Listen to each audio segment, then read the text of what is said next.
नमस्कार, स्वागत है आप सभी का साधना प्लस न्यूज में। मैं हूं आपके साथ अस्मिता दुबे और इस बुलेटिन में दिखाएंगे हिमाचल प्रदेश की तमाम खबरें, लेकिन उससे पहले एक नजर हेडलाइंस पर। 25 सितंबर को होगी संयुक्त सलाहकार समिति की बैठक। सीएम जयराम ठाकुर करेंगे बैठक की अध्यक्षता। सरकारी कर्मचारियों को सरकार से बड़ी सौगात मिलने की उम्मीद। भारतीय मजदूर संघ ने सीएम से की मुलाकात। सीएम जयराम ठाकुर ने की कई अहम घोषणाएं। कहा, कोरोना संकट के दौरान कर्मचारियों को रहा अहम सहयोग। चंडीगढ़ में उद्योग मंत्री बिक्रम सिंह ठाकुर ने उद्यमियों के साथ साइन किए 27 एएमयू। 15,000 लोगों को रोजगार मिलने की कही बात। बागवानी के मुद्दों पर सियासत जारी। कांग्रेस ने रिज मैदान पर फिर किया मौन प्रदर्शन। राज्यपाल को ज्ञापन सौंपी विधेयक बनाने की मांग। टोक्यो ओलंपिक में सिल्वर मेडल विजेता निषाद कुमार ने सीएम से की मुलाकात। सीएम ने प्रदेश के नाम रोशन करने पर निषाद को दी बधाई। कहा, प्रदेश सरकार करेगी हर संभव मदद। चलिए खबरों की शुरुआत करते हैं। मुख्यमंत्री जयराम ठाकुर ने आज शिमला से वर्चुअल माध्यम द्वारा पुलिस विभाग की 24 करोड़ रुपए की लागत से निर्मित 10 परियोजनाओं के लोकार्पण और 55 करोड़ रुपए की लागत से 16 नई परियोजनाओं का शिलान्यास किया है। जयराम ठाकुर ने 614 करोड़ 93 लाख रुपए की लागत से निर्मित होने वाले महिला पुलिस थाना नाहन 250 लाख 16 हजार रुपए की लागत से पुलिस अधीक्षक सोलन के आवास समेत कई परियोजनाओं का शिलान्यास किया। उन्होंने कहा कि विभाग के सभी भवनों का डिजाइन विश्व स्तरीय मानकों के आधार पर तैयार किया गया है और सिरमौर जिले के धौलाकुआं स्थित छठी IRB वाहिनी परिसर में निर्मित शस्त्रागार भवन अत्याधुनिक तकनीक से बनाया गया है। उन्होंने कहा कि PTC में बनाए जाने वाले स्विमिंग पूल का उपयोग जल आपदा प्रबंधन केंद्र के रूप में किया जाएगा और यहां जवानों को तैरने का प्रशिक्षण भी प्रदान किया जाएगा।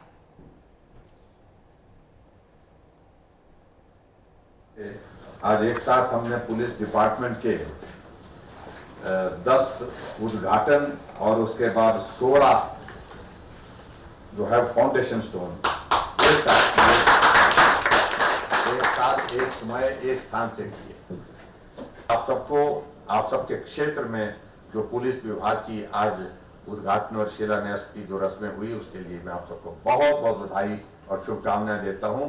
और DGP कम से कम जहां आपका कार्यस्थल है वो स्थल ऐसा होना चाहिए जहां आपका काम करने का मन हो, और मन तब हो पाएगा जब आपके लिए वहां पर व्यवस्था बैठने की, रहने की, खाने की, सोने की सारी तरह से अच्छी हो, उचित हो। बढ़ते आगे, जहां हिमाचल प्रदेश के उद्योग मंत्री बिक्रम सिंह ठाकुर ने चंडीगढ़ में 26 औद्योगिक घरानों को साथ 27 MOU साइन किए हैं। इस दौरान प्रदेश में इन औद्योगिक घरानों को द्वारा 3,307 करोड़ रुपए निवेश के MOU पर हस्ताक्षर किए हैं। इसमें करीब 15,000 लोगों को रोजगार मिलने की बात भी कही है। वहीं उद्योग मंत्री बिक्रम सिंह ने इस मौके पर उद्यमियों को हिमाचल प्रदेश में अधिकाधिक निवेश करने का खुला निमंत्रण देते हुए कहा कि मुख्यमंत्री जयराम ठाकुर के नेतृत्व में प्रदेश सरकार उद्यमियों को प्रदेश में निवेश के लिए हर संभव सुविधा, प्रोत्साहन और रियायतें प्रदान कर रही है। उन्होंने कहा कि 2 साल पहले राज्य सरकार द्वारा राज्य की पहली ग्लोबल इन्वेस्टर्स मीट का आयोजन किया गया, जिसकी बदौलत हमारा प्रदेश दूसरी औद्योगिक क्रांति का अग्रदूत बना है।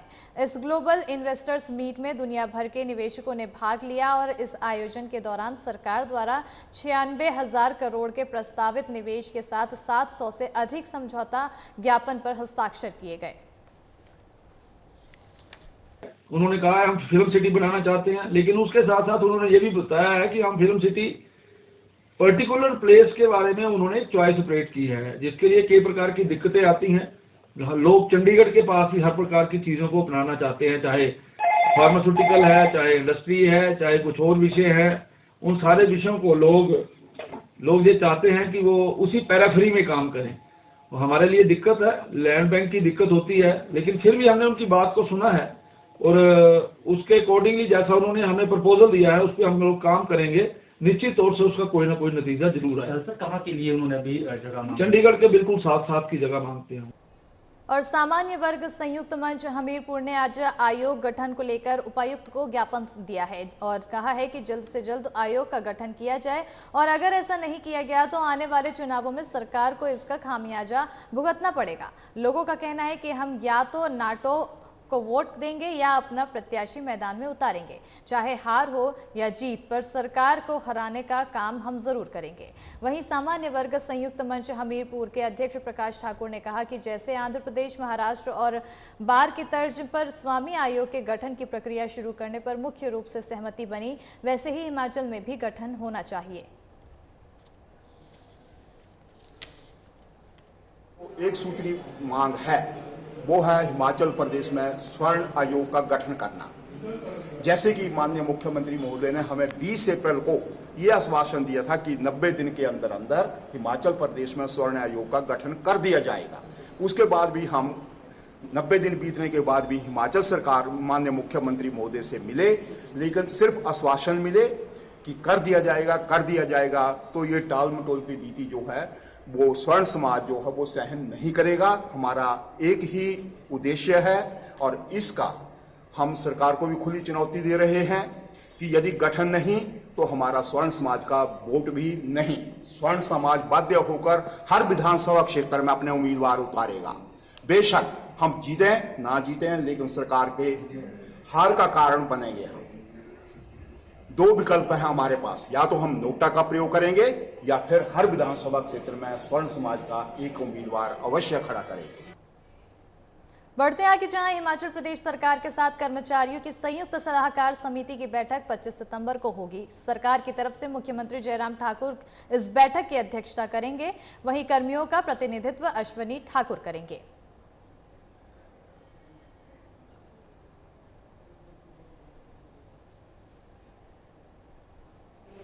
बिल्कुल काफ़ी लंबे समय से राज्यों के कर्मचारियों को इंतज़ार था, अब वो समय आ गया है और आज माननीय मुख्यमंत्री महोदय से, माननीय मुख्य सचिव महोदय से वार्तालाप के उपरांत, जिसमें जेसीसी की मीटिंग 25 सितंबर 2019 को फिक्स की गई और मैं सभी कर्मचारी साथियों से अनुरोध करता हूं कि जिनके विभागीय इकाइयों के अभी तक मांग पत्र हमारे तक नहीं पहुंचे हैं तो कृपया वो हफ्ता भर में पहुंचा दें, क्योंकि मांग पत्र जो ज्वाइंट मांग पत्र है वो पहले ही हम सरकार को प्रस्तुत कर चुके हैं और उस मांग पत्र में स्थायी सूत्रीय जो मांग पत्र है किसी भी श्रेणी, किसी भी विभाग को नहीं छोड़ा गया है। उसमें सारे विभाग हमने कवर किए हैं, चाहे उसमें एनपीएस है, चाहे उसमें 6th पे कमीशन है, चाहे उसमें कॉन्ट्रेक्चुअल बंधु है, चाहे उसमें डेली वेजेस है, चाहे 4914 हो। तो हर विभागीय इकाइयों को मिलजुल के हमने ये मांग पत्र तैयार किया है। और भारतीय मजदूर संघ के एक प्रतिनिधि मंडल ने अध्यक्ष मदन राणा के नेतृत्व में आज मुख्यमंत्री जयराम ठाकुर से मुलाकात की। इस मौके पर सीएम ने हिमाचल प्रदेश राज्य विद्युत परिषद में कार्यरत जूनियर टीममेट और कनिष्ठ सहायक श्रेणी के कर्मचारियों की पदोन्नति अवधि 5 साल से घटाकर 3 साल करने की घोषणा की है।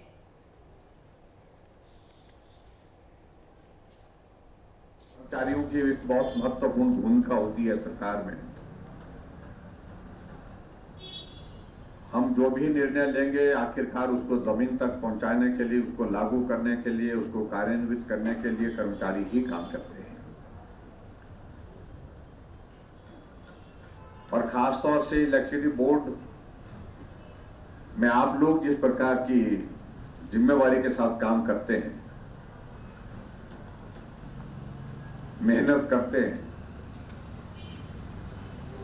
और उसका परिणाम है कि अब हिमाचल प्रदेश जो है वो जहां एक तरह से ऊर्जा राज्य के रूप में माना जाता है, वहां हिमाचल प्रदेश का सुदूर का गांव, दूर का गांव भी, एक घर भी ऐसा नहीं है जहां पर बिजली नहीं है। बिजली पहुंची है तो उसमें आप सबके बहुत महत्वपूर्ण जो समय सीमा की जो पदोन्नति के लिए जो आपकी बात कही गई थी, 5 वर्ष के स्थान पर इसको 3 वर्ष किया जाए, ये आप लोगों ने मांग कही थी। मैं आज आपके बीच में घोषणा करता हूं कि इसको 5 वर्ष से घटा करके 3 वर्ष कर दिया जाएगा। और शिमला के रिज मैदान स्थित महात्मा गांधी की प्रतिमा के नीचे राजीव गांधी पंचायती राज संगठन से जुड़े पदाधिकारियों ने बागवानी से जुड़े मुद्दों पर मौन प्रदर्शन किया है। वर्ष वो कृषि प्रधान देश है और जहां तक बात हिमाचल प्रदेश की है, हिमाचल प्रदेश में कृषि और बागवानी के ऊपर जो हमारी अर्थव्यवस्था निर्भर करती है। अगर हम मात्र अपने सब्जियों और फलों की बात करें, अगर उसमें सिर्फ फलों में भी सेबों की अगर हम बात करें तो लगभग 5,000 करोड़ की इकोनॉमी सेब पर आधारित है, जो कि हमारी ग्रॉस डोमेस्टिक प्रोडक्ट का, जिसको हम जीडीपी कहते हैं, जीडीपी का लगभग 12-13% ये बनता है। लेकिन बिना विधेयक के ये जो है रब भरोसे चल रही है। जो बागवानी है हमारी, मार्केटिंग जब हम इसकी की बात करते हैं तो शुरू में रेट अच्छा मिलता है और 15 दिन के बाद ये रेट जो है ध्वस्त हो जाता है। इस रेट के ध्वस्त होने का फायदा जो फिर लदानी उठाते हैं। हमारी प्रदेश सरकार से ये डिमांड है कि आप विधेयक लाइए, विधेयक में आप जो है क्लियर कीजिए कि आपका जो है कार्टन का जो हमारे पास बॉक्स है उसका वेट कितना होना चाहिए। आप यूनिवर्सल कार्टन लाइए ताकि गरीब और अमीर जो बागवान, यानी कि जो बड़े बागवान और छोटे बागवान हैं, उनके लिए बराबरी का जो हिसाब किताब बने। और नंबर 2 पर हम ये चाहते हैं कि जो इसमें हमने देखा है कि अभी 80 से 100 करोड़ रुपया ऐसा है जो हमारे बागवानों को अभी तक नहीं मिला। बढ़ते हैं आगे, जहां टोक्यो पैरालंपिक में सिल्वर मेडल विजेता ऊना जिला के एथलीट निशात कुमार ने आज अपने परिजनों और कोच नसीम अहमद के साथ मुख्यमंत्री जयराम ठाकुर से मुलाकात की है।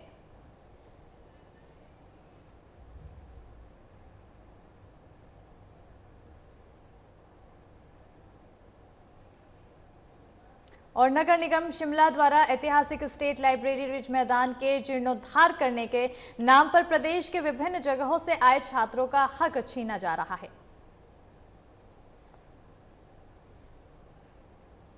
ड्रामा है, कैफे और शिमले में तो भरे हुए, सड़कों पर कैफे भरे हुए, ढाबे भरे हुए। अभी कैफे की जरूरत है? अगर जरूरत है तो मैं चुप हो जाता हूँ।